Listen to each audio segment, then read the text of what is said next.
रसगुल्ला के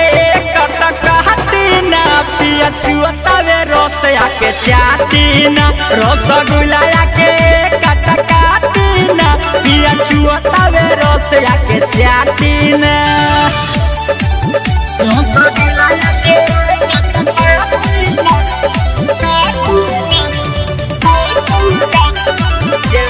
presented by Ragni Music. Vindhyavasini recording studio Delhi. सब लोग खोजतावे चीज हमारा है खोइला के बाद रौरा लाग जाई मुहे सब लोग खोजतावे चीज हमारा है खोइला के बाद रौरा लग जाई मुहे राजा रौरा तो होवे ई खजाना जी जनिया जुए के दिन करी माना जी हमके कप देना कोरावा में साथी ना पिया चुअतावे रस आके चाहती ना रसगुल्ला के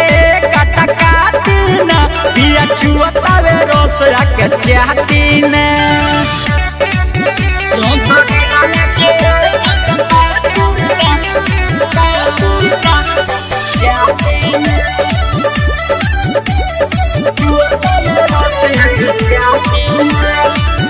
केहू झूठियावले नइखे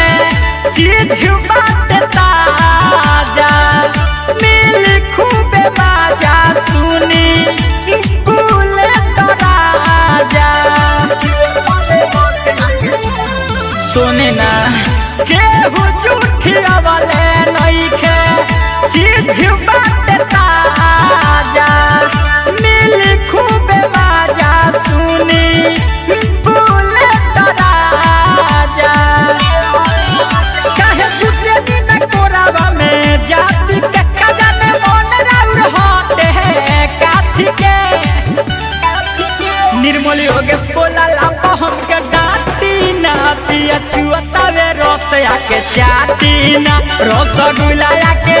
कटकाती ना पिया चुअतावे रस आके चाहती ना हम तक खोल के धनी रौरा आगे जी काहे देखिए के लोगनी भागे जी हम तक खोल के धनी रौरा आगे जी काहे देखिए के लोगनी भागे जी तो रसगुल्ला के कटकाती ना पिया चुअतावे रस आके चाहती ना रसगुल्ला के कटकाती ना पिया चुअतावे रस आके चाहती ना Presented by Ragni Music.